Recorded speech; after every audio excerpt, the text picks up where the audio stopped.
No ar, Cartão de Visita News. Apoio, Grupo Tati de Comunicação e suas plataformas. O Santa Maria Outlet está de portas abertas para revolucionar a sua experiência em compras. Localizado no KM 299 da rodovia Anhanguera, entre Ribeirão Preto e Cravinhos, o Santa Maria Outlet tem as melhores marcas nacionais e internacionais, lojas inéditas e exclusivas, com preços jamais vistos. É nosso compromisso. Outlet com preço de outlet. E para você curtir com toda a família, ainda tem praça de alimentação, espaço kids e muitas outras opções de lazer. Santa Maria Outlet, seu novo estilo de comprar. Ter um banco na palma da mão é ter mais praticidade, é ser Digimais. Pagamentos, transferências, Pix, cartão de crédito, tudo pelo app. Faça mais por você. Banco Digimais, um banco para todos. Após o sucesso do Residencial Guaporé 1, a construtora Pereira Alvim apresenta seu mais novo empreendimento em Matão. Residencial Guaporé 2. São lotes a partir de 360 metros quadrados em um residencial fechado, de altíssimo padrão e pagamento facilitado direto com a construtora. Ideal para você investir ou construir a casa dos seus sonhos. Viva com sua família no ponto mais valorizado da cidade. Com conforto, tranquilidade e completa harmonia com a natureza. Plantão de vendas no local. Ligue 0800 942 5151 e saiba mais. Residencial Guaporé 2. Seu bem viver começa aqui. Pereira Alvim. Sonhamos mais, construímos mais. Informação de qualidade. Jornalismo profissional. Entrevistas exclusivas. Cartão de Visita News.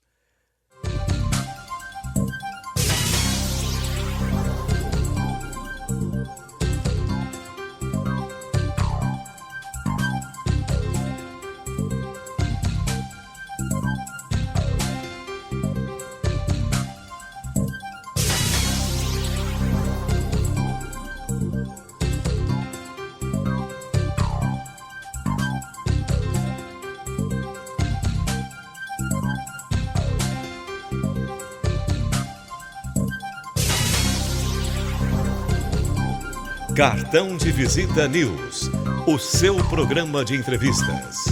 Apresentação, Zacarias Paganelli. Mas é um cisco! Você tá bem, querido? Tô, excelência, claro que tô. Deixa eu desativar os comentários aqui. Eduardo, obrigado, viu, pela tua... Olha, estamos em época de férias, você com um bebê novo aí, né? Eu sei que você virou babá. Ele pai avô, né? E, aliás, hoje eu tô aqui nos Estados Unidos, eu quero agradecer, eu quero consignar isso antes que que eu me esqueça. Quero consignar o empresário, o Cleiton Cambuim, que é um cara que me ajuda muito na estrutura aqui na Flórida, e também o Martório Pinto. São pessoas que têm... o Cleiton, inclusive, acabou de ter uma estrutura física que a gente até poderia ter feito de um podcast aqui, e tem equipamento, tudo, e a gente vai até a gente vai se utilizar. Devo entrevistar, inclusive, um desembargador do estado de São Paulo aqui por essa semana. E o Martório Pinto que montou a estrutura para nós, para a gente ficar, aquelas coisas tudo que você já conhece. Bom, para quem está nos assistindo, eu estou aqui com o juiz federal de Franca de São Paulo, doutor pela PUC de São Paulo, diretor da Revista Brasileira de Direito Processual, ex-presidente da Associação Brasileira de Direito Processual, triênio 2016-2018. Eu não diria que ele seja polêmico, mas ele é um cara coerente.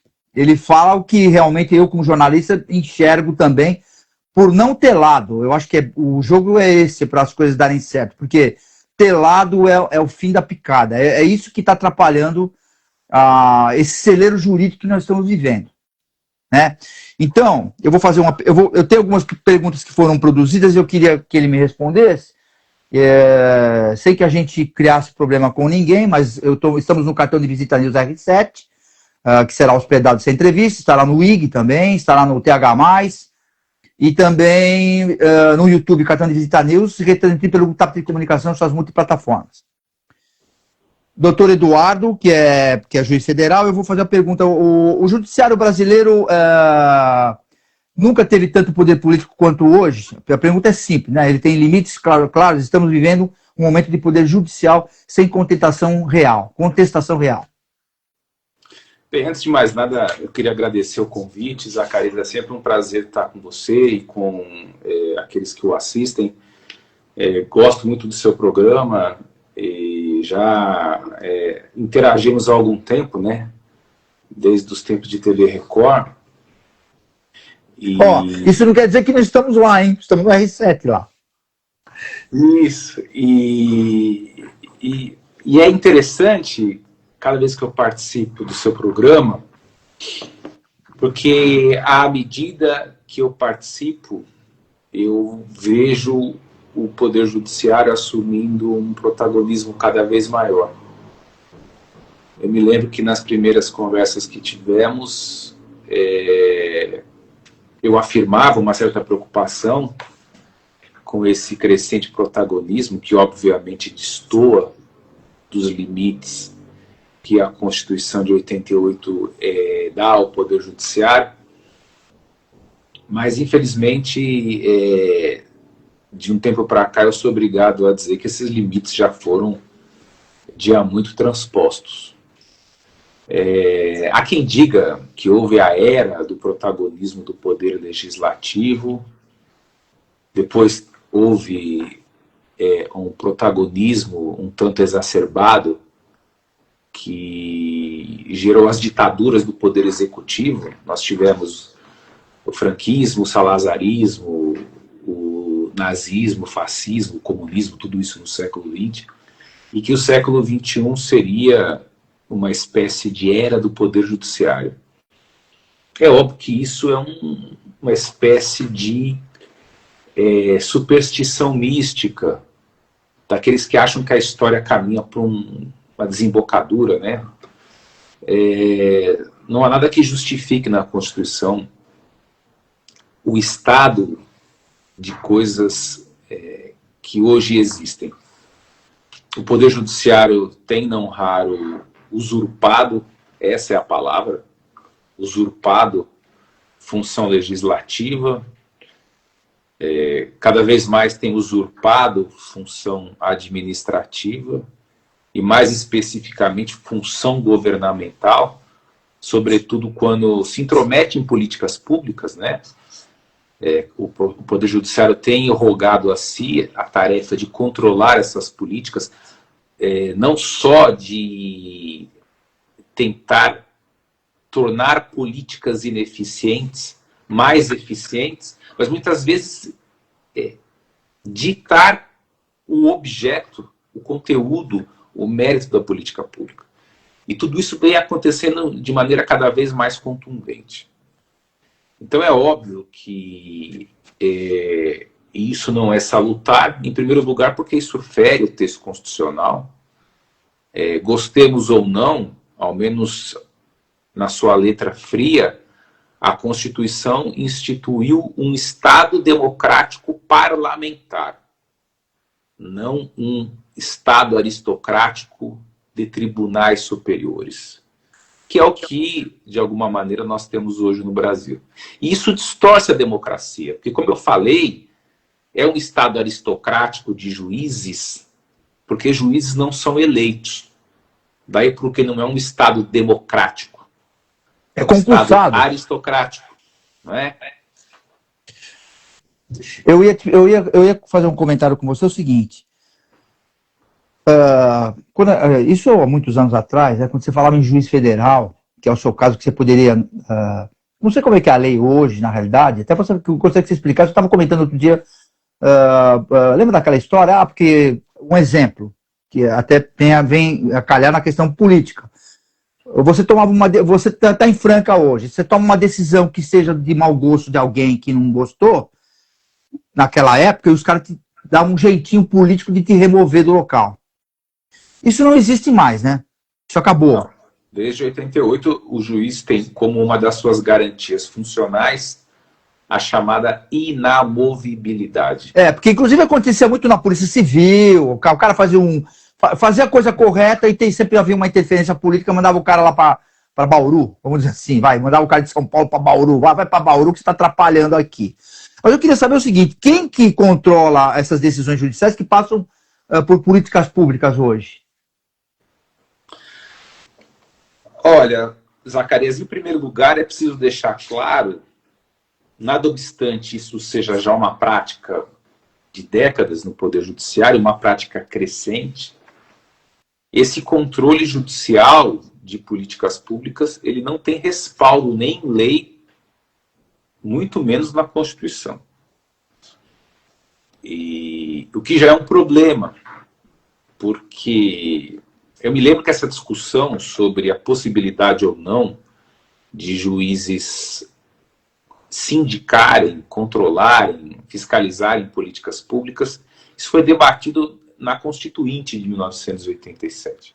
Houve até um projeto que o PT ofereceu, esse projeto foi da lavra do professor da USP, o professor Fábio Conder Comparato, em que eles tentavam criar um modelo de Estado em que haveria um poder que editaria as grandes metas a serem alcançadas pelos planos de governo. Esses planos de governo seriam editados pelo Poder Executivo, e aí caberia ao Poder Judiciário aferir se esses planos estão em sintonia com essas metas estabelecidas por um quarto poder, que não era nem o Executivo, nem o Legislativo e nem o Judiciário. Seria uma espécie de poder planejador. Dentro de um modelo desse, faz sentido o Poder Judiciário controlar políticas públicas, como faz isso hoje. E nesse projeto que o PT à época ofereceu como uma alternativa ao projeto Afonso Arinos, se estabeleciam quais órgãos eram competentes para esse tipo de controle. Do modo como é feito hoje, que você não tem uma regra clara sobre quem dentro do Poder Judiciário tem a competência para isso, acaba se tendo uma espécie de pulverização de ações, quase sempre propostas pelo Ministério Público, para o controle dessas políticas. Então, veja que você acaba tendo um problema muito sério, porque nem mesmo a população, que deveria ser a primeira a saber, tem como saber quantas e quais são essas ações. Então, veja, o Supremo controla políticas públicas por meio de ADPF. Um juiz de primeira instância vai controlar políticas públicas por meio das ações civis públicas que os legitimados propõem. Então, perceba que não há um órgão judiciário que centralize essa controlabilidade externa dessas ações governamentais. Isso gera uma certa insegurança, quando não uma certa perplexidade, né? Vamos imaginar aquele caso do Rio de Janeiro, durante a pandemia, o Supremo Tribunal Federal, julgando uma DPF, desfez um decreto do governador do estado e, ao fazê-lo, proibiu a polícia de subir aos morros, reescrevendo a política criminal editada pelo governo fluminense de então. Mas, eventualmente, isso poderia ter sido obtido não no Supremo, mas por meio, por exemplo, de uma ação civil pública ajuizada pelo Ministério Público do Estado do Rio de Janeiro. Então, há aí uma espécie de concurso ou concorrência de legitimados para a procuração, de órgãos jurisdicionais, de escalões diferentes com competência para julgar tudo isso. Então, perceba que, porque tudo isso é feito sem previsão na lei e na Constituição, acaba se gerando uma espécie de insegurança, de indefinição. E, infelizmente, isso ajuda, corrobora, fortalece esse ativismo judicial que, na minha modesta opinião, tem, de alguma maneira, arranhado a serenidade que deveria ser a pauta do Poder Judiciário. Você é um cara estudioso, já escreveu livros, e é um cara que viaja muito, um cara que tem uma boa relação em Washington, inclusive, porque me parece que, na realidade, por uma questão até profissional, alguns juízes federais têm uma relação lá fora. E que é importante. Eu acho que tem que entender um pouquinho do que acontece para migrar, para ver o que eu queria saber o que esse pessoal pensa, o que você pensa de estar tão envolvido, se empenhando até, eu sei que às vezes até investindo nisso, e sentar na tua cadeira comandando uma região hoje, e ver da forma que as coisas estão andando. Fala, caramba, será que surgiu a dúvida? Estudei tanto, eu tenho poder de decisão, né? Sou convicto, será que tá certo? Como é que você fica numa história dessa? Olha, você tocou num ponto nevrálgico. Não há um único dia da minha vida atual, Zacarias, em que eu não reflita sobre o acerto ou o erro de ter decidido abandonar a carreira de engenheiro aeronáutico, ter feito direito... Não sei não, hein? Não sei não. Depois de formado... Não sei, você já não estaria voando melhor hoje. Pois é. Depois de 10 anos de advocacia, ter escolhido a carreira da magistratura. É óbvio que eu me sinto vocacionado para o que eu faço. Claro, perfil e vocação. Né? É óbvio que eu amo aquilo que escolhi fazer para o resto da minha vida. Procuro, dentro das minhas limitações, honrar a toga que eu ostento, mas é inegável que muitas vezes bate um desânimo muito forte. E eu vejo isso não só em mim, eu vejo isso em muitos colegas. Colegas que lamentam, eu vou repetir essa palavra porque me parece que ela é nevrálgica na nossa conversa, que lamentam a perda da serenidade e, portanto, de um espírito de imparcialidade que deveria reger a carreira da magistratura.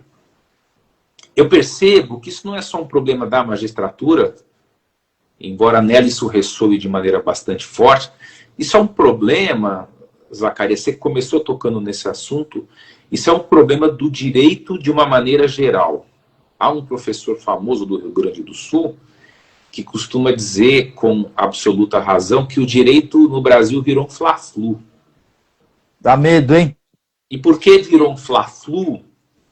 As pessoas perderam a capacidade de abordar os temas jurídicos de uma maneira minimamente técnico-objetiva. Então, por exemplo, eu nunca escondi de ninguém, eu tenho, do ponto de vista ideológico, um pendor para a direita, né? Eu já fui um homem de esquerda... Mas quando a gente fala, eu queria a tua opinião sobre isso. Quando eu falei no início que a gente não deveria ter lado, quando você fala direita e esquerda, quando você fala direita e esquerda, o cara fica, eu sou da direita, a direita não quer dizer eu estou fazendo direito. Na minha modéstia... isso, sabe? Fica essa coisa, todo mundo, porque eu sou da esquerda, eu sou da direita. Mas a direita, quando a gente fala direita, no meu caso, é fazer a coisa direita. Não é porque eu estou na direita que eu tenho um lado, entendeu? Não. Mas o que eu quero dizer com isso é que o que eu percebo é que mesmo os juristas caíram numa espécie de processo de simplificação do entendimento. Então, eu vou te dar alguns exemplos.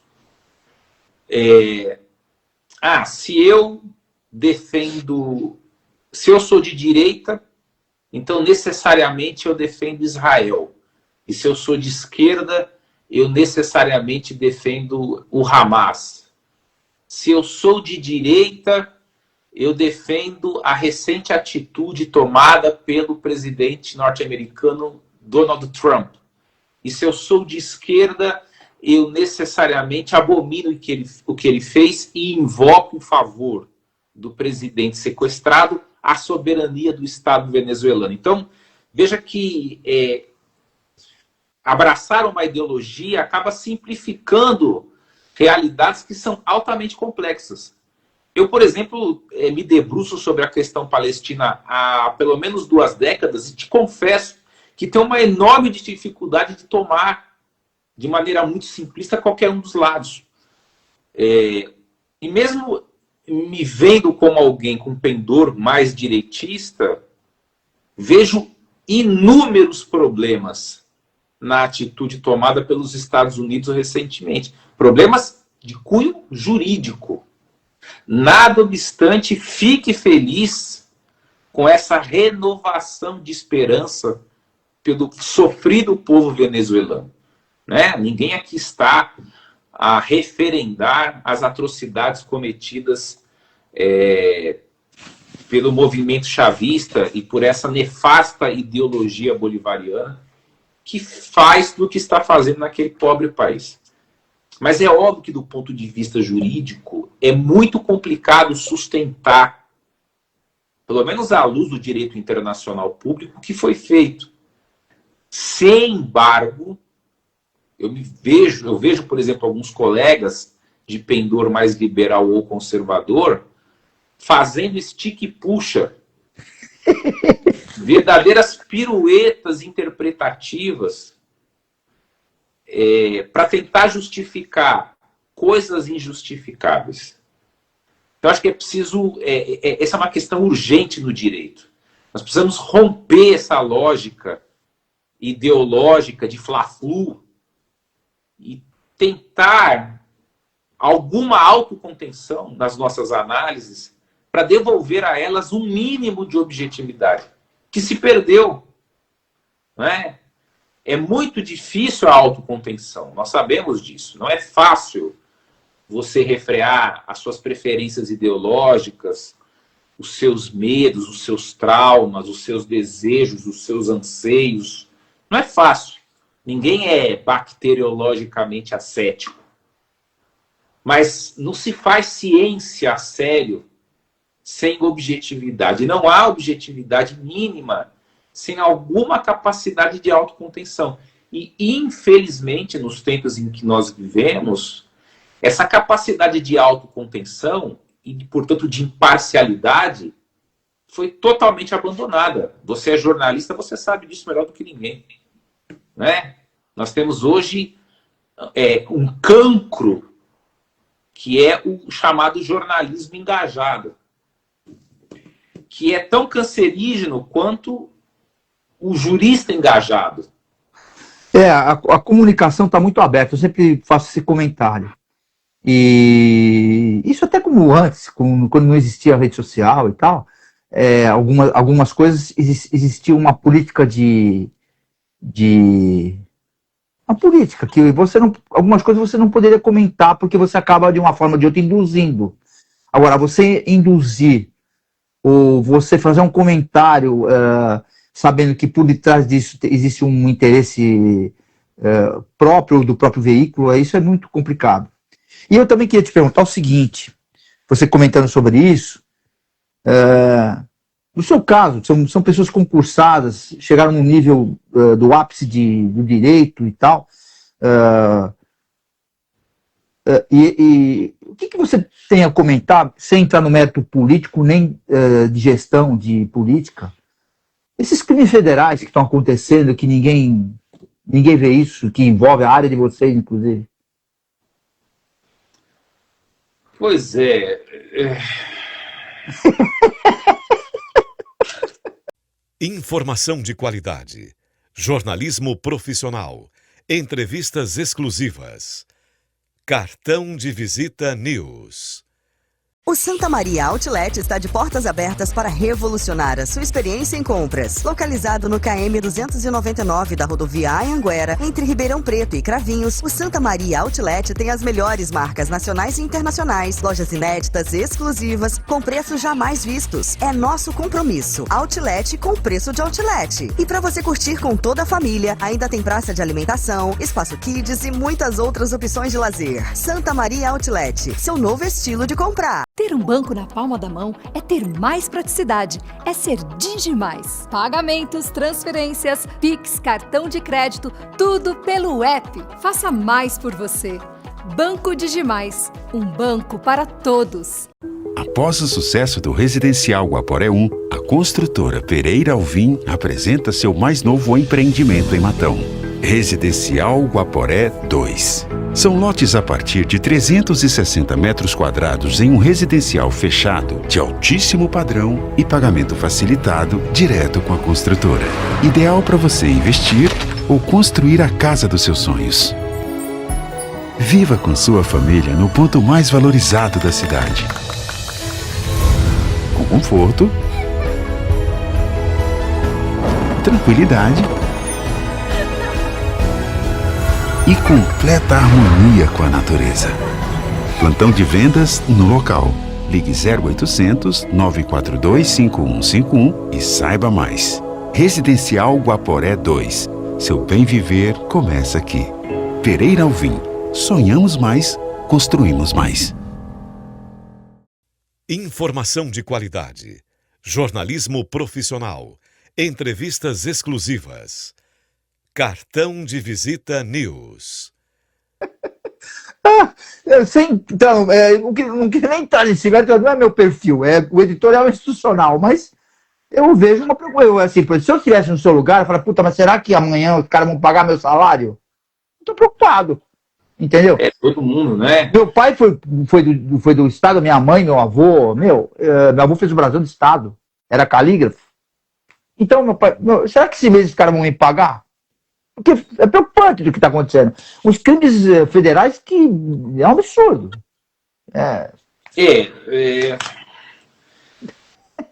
Essa questão é muito profunda. Se quiser né? mudar assunto, a gente muda, tá? Eu estava vendo um colega, um professor de filosofia do direito, falar exatamente sobre o que eu vinha refletindo, né? Ele estava comentando sobre um livro muito famoso chamado Os Donos do Poder, a formação do patronato político no Brasil, um livro já clássico da sociologia, escrito por um autor gaúcho radicado no Rio Grande do Sul, que foi procurador do Estado do Rio de Janeiro. Um autor gaúcho radicado no Rio de Janeiro, onde foi procurador do Estado, chamado Raimundo Fauro. Raimundo Fauro foi presidente da OAB nos anos duros da ditadura militar. Era um homem que se dizia de esquerda, mas ele escreveu um livro, e esse livro é interessante porque ele desagradou à época tanto a direita quanto a esquerda, o que é um bom sinal. Mas, para além do bom sinal, o livro é muito bom. Nada obstante alguns pendores marxistas que aqui e ali permeiam o livro, mas é um livro muito interessante, porque ele vai lá para a dinastia de Avis, em Portugal, né? Ele vai lá àquele período antes da unificação ibérica, da União Ibérica, e vai mostrando como essa formação dessa mentalidade patrimonialista que vive no Brasil, em que se confunde muito o público com o privado, né? Isso é um problema crônico na mentalidade política brasileira. Ele vai mostrando como isso surge na dinastia de Avis e como isso chega ao Brasil, isso reverbera até hoje, e como esse tipo de cultura impregna o modo de agir daquilo que ele chamou de estamento político burocrático, ou seja, um grupo, e esse grupo ele é móvel, pessoas entram e saem dele, como esse grupo ele controla o aparato político-administrativo do Estado brasileiro, e por isso ele está acima da lei e da Constituição. Ou seja, a lei e a Constituição não o atingem.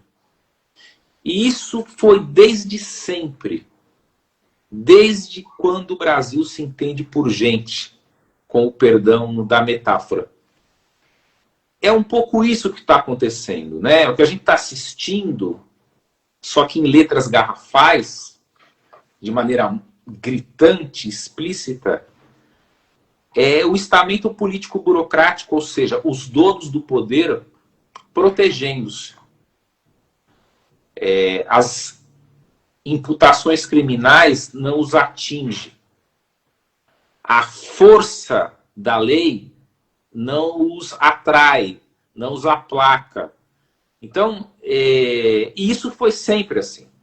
Né? É que hoje nós temos as redes sociais, a notícia corre de maneira mais rápida, nós temos meios alternativos de formação de opinião pública, especialmente no ambiente das redes sociais. Então, o que a gente percebe é algo que é uma constante na história político-institucional do Brasil. E muito triste, né?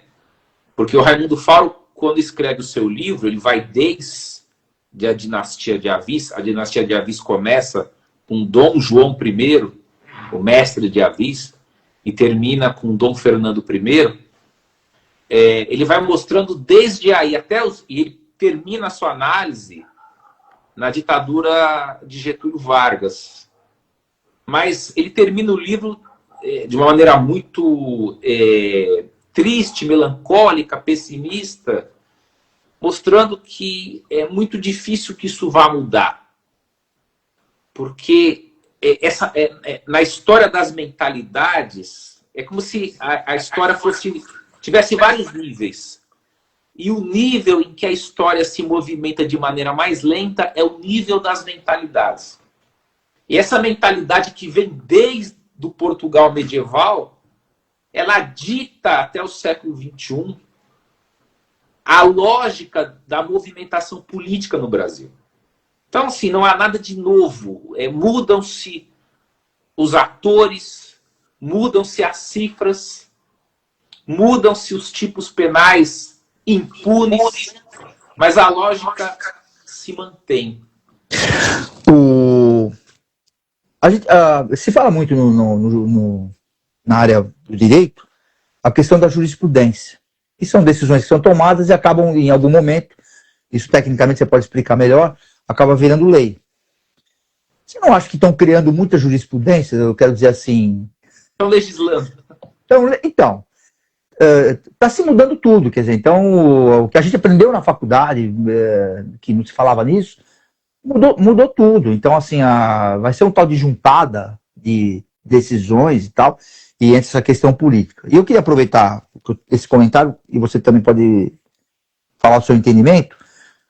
A gente tem o CNJ, né, que ele dá o respaldo legal, é claro, para impor modelos de gestão, metas, políticas públicas e ao judiciário.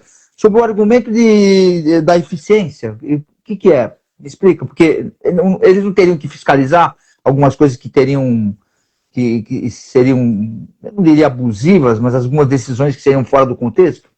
Eu vou começar pela primeira pergunta, sobre essa jurisprudência que acaba sendo uma maneira oblíqua de o poder legislativo legislar. Isso realmente tem acontecido.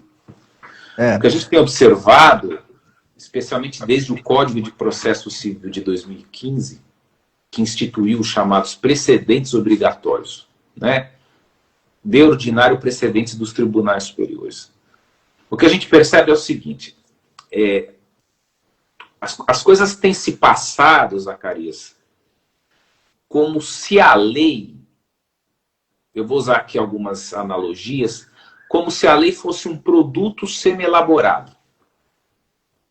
Então, na verdade, após o processo legislativo, o projeto de lei aprovado nas duas casas é submetido à sanção ou veto do presidente da República. O presidente sanciona, a lei é promulgada, começa a ter eficácia, e aí o cidadão tem a falsa impressão dos dias de hoje de que basta isso para que ele tenha que cumprir a lei. Mas não é bem assim. Porque o que tem acontecido é que o poder judiciário e muitas vezes o Supremo Tribunal Federal, tem se comportado como se fosse uma terceira casa legislativa. É como se houvesse a Câmara dos Deputados, o Senado Federal, mas calme. Essa lei ainda precisa passar pelo crivo do Supremo Tribunal Federal. E a gente só vai saber o que tem que cumprir depois de o Supremo dizer como essa lei tem que ser lida. Então, e muitas vezes, sob o pretexto de interpretar, a lei é modificada. Isso é uma espécie, é uma expressão do chamado ativismo judicial. É óbvio que isso gera uma insegurança jurídica tremenda. E é óbvio que isso muda o modelo brasileiro de Estado.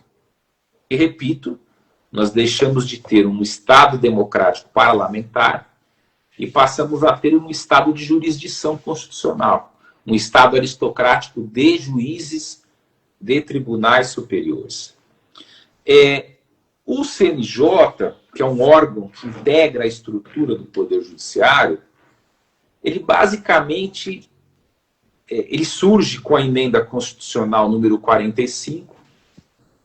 Tinha havido a chamada reforma do Estado, que tenta, de alguma maneira, trazer para o âmbito da administração pública aquilo que se chamou, em inglês, de New Public Management, ou seja, de trazer uma espécie de nova governança pública, ou seja, é trazer para a gestão pública os princípios basilares da própria gestão corporativa das empresas. E com isso trazer para o ambiente público uma espécie de ares novos, de refrigério eficienticista. Isso no Poder Judiciário chega com a emenda 45 de 2004. E é quando surge o Conselho Nacional de Justiça como um órgão que fundamentalmente tem duas atribuições. A primeira delas é ser um órgão de edição do planejamento estratégico para a atuação do Poder Judiciário. Então, é um órgão que tem como tarefas, por exemplo, criar os planos de ação, como as metas, tem as chamadas metas do CNJ,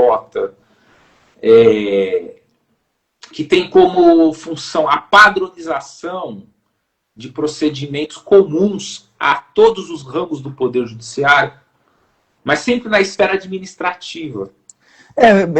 Quando você fala em meta, eu acho um pouco estranho, inclusive em todas as áreas agora do direito, da magistratura, inclusive, que parece que o cara tem que pagar a conta. É estranho isso, né? Não, tem que cumprir meta porque tem que pagar a conta. Nós estamos sendo, para ver se a impressão que está, será que estão trabalhando? Uma coisa meio estranha isso, né?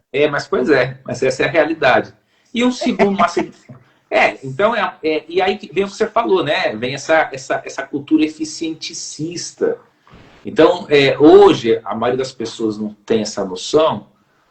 Os juízes, eles têm metas a cumprir. Existem metas de produtividade. Existem padrões de eficiência, os quais, se não cumpridos, podem eventualmente gerar responsabilização funcional do magistrado. É óbvio que essas metas, esses objetivos, eles não são propriamente compulsórios. Eles não são atingidos debaixo de porrete. Mas há uma razoabilidade na apreciação desses números. Então, a gente vive hoje uma era do Poder Judiciário em que os juízes trabalham com planilhas. O juiz cada vez mais tem perdido a execução material da sua própria atividade. É por isso que a gente ouve muito falar em assessor de juiz, assessor de desembargador, assessor de ministro. A gente vive literalmente uma era de assessores. O grande auxiliar da justiça hoje... Eu vi um comentário de um jurista hoje aqui nos Estados Unidos falando sobre isso. Existe os grandes Estados Unidos, né? Isso é a figura do chamado managerial judge, do juiz gerente. Então, o que tem acontecido, não só no Brasil, isso acontece no mundo todo, esse eficienticismo jurisdicional, ou judiciário, como prefere. Mas, de qualquer maneira, essa ideia de que o juiz, cada vez mais, vai perdendo a execução material da sua atividade e cada vez mais se torna um gestor da unidade jurisdicional que ele preside. É óbvio que o juiz assina o voto que profere, que vai integrar um acórdão, o juiz assina a sentença, mas não raro não é ele quem redigiu. Ou muitas vezes não é ele quem fez a pesquisa de jurisprudência e de doutrina que embasam aquela decisão. Porque à medida que a demanda de causas aumenta, o juiz acaba necessitando de um staff de auxiliares.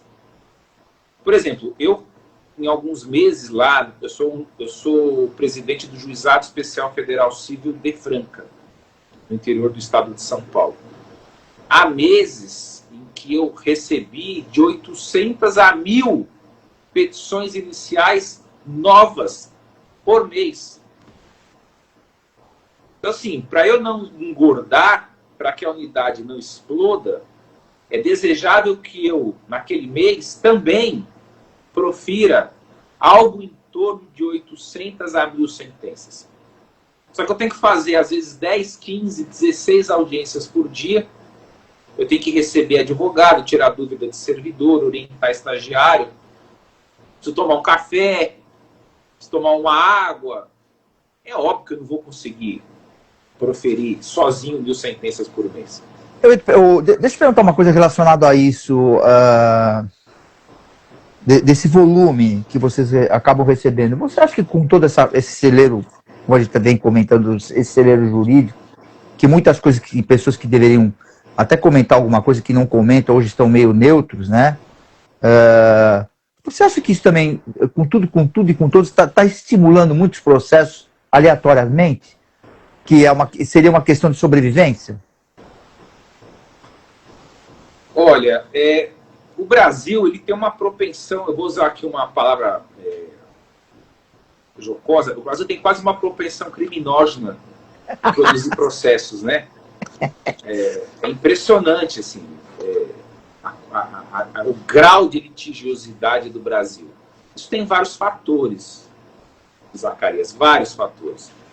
Existe um fator cultural, ou seja, o brasileiro tem uma cultura de beligerância e de judicialização.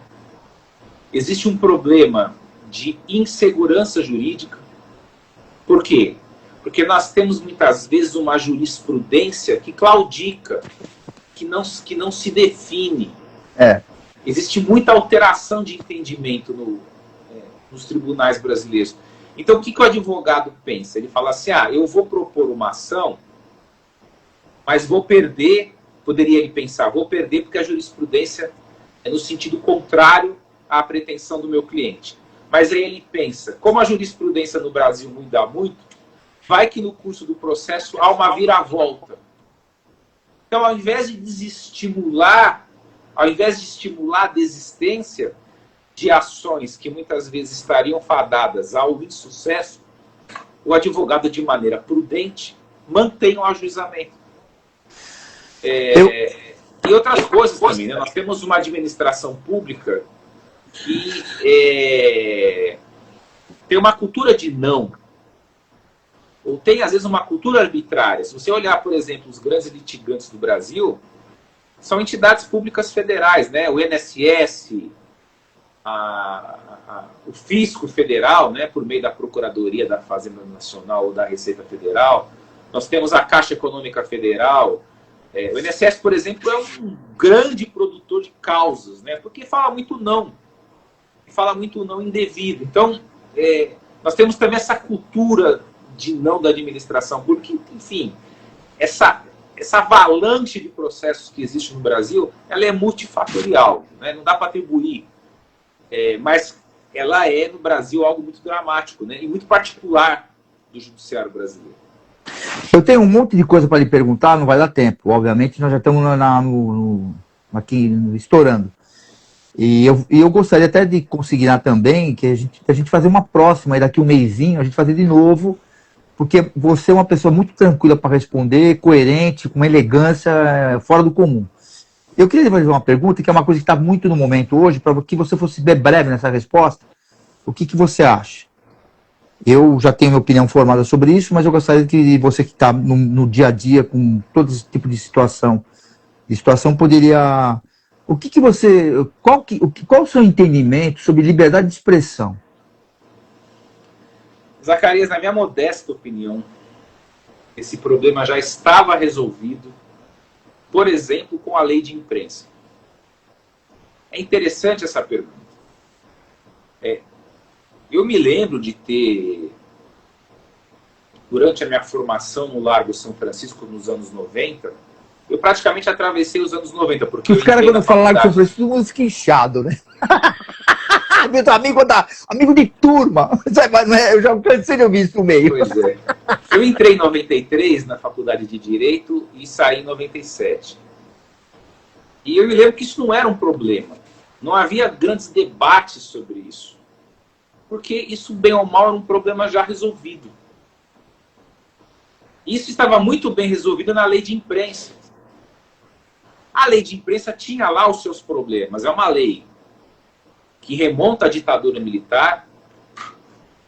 Ela tem uma origem que, eventualmente, ela tinha uma origem, porque essa lei não existe mais, ela tinha uma origem que, eventualmente, a maculava, mas isso não quer dizer que a lei era inconstitucional de ponta a ponta, de A a Z, né? Do alfa ao ômega. Ela tinha dispositivos flagrantemente inconstitucionais, tinha dispositivos gritantemente válidos e muito bons, e tinha dispositivos duvidosos. O problema é que o Supremo Tribunal Federal resolveu declarar a lei inteiramente inconstitucional sem enfrentar dispositivo a dispositivo. E um dos dispositivos que foi embora era o dispositivo que regulava, bem ou mal, mas em balizas muito claras, o exercício da liberdade de expressão. E esse dispositivo caiu. E, obviamente, que com ele foi se dando conta de que caiu também a solução de um problema cáustico, mas que estava ali mais ou menos bem resolvido. Então, hoje o que a gente tem é uma espécie de casuísmo ao gosto das suscetibilidades do juiz que vai julgar a causa. Então você acaba tendo uma espécie de samba do crioulo doido, porque você não consegue saber o que você pode falar e o que você não pode falar. É muito triste você ver grandes juristas com medo. Veja, eu conheço juristas respeitadíssimos, com titulações invejáveis, com renome internacional, que têm medo de se pronunciar. São contra o que está acontecendo. Por exemplo, com algumas decisões da Suprema Corte. Mas não falam. Não porque necessariamente tenham clientes e tenham medo de que os seus clientes sejam hostilizados, mas porque tem medo do que possa acontecer com eles próprios, ao externarem uma ideia. Então, infelizmente, nós vamos precisar reconstruir isso. Um problema que estava resolvido, a solução foi resetada, e agora a gente não sabe nem de onde parte, e muito menos para onde vai chegar. Bom, estamos aqui no Grupo Tati de Comunicação. Hoje seria a maior quinta área de comunicação que cresce no país. Essa é a nossa entrevista com o Dr. Eduardo Costa, estará hospedado no portal Cartão de Visita News R7, na UTH+, e outros portais por aí, e no Cartão de Visita News do YouTube. E eu gostaria, eu estou aqui nos Estados Unidos, o doutor está no Brasil, eu gostaria de agradecer a sua elegância, doutor, aí eu adoro a sua tranquilidade para responder, porque é o teu perfil, né? E espero que com o seu trabalho aí, que você sobreviva, né? Parabéns também por ser pai novo, babá. Obrigado, pai avô. Pai avô. Estamos no mesmo caminho. Então tá bom. Obrigado, doutor. Um abraço. Obrigado, fica com Deus um abraço, aí. filho. Obrigado. E a gente volta a se falar. Eu tenho mais perguntas aqui, você sabe disso, que eu tenho que te perguntar. E vamos ver o andar da carruagem para a gente fazer talvez uma revisão nessa história toda aí. E que dê tudo certo. Quiser. Tá bom? Vai ser um prazer. Um abraço aí. E bom ano para vocês aí. Muito obrigado. Para todos nós e uma boa estadia nos Estados Unidos. Muito obrigado, querido. Tchau, tchau. Obrigado. Informação de qualidade. Jornalismo profissional. Entrevistas exclusivas. Cartão de Visita News.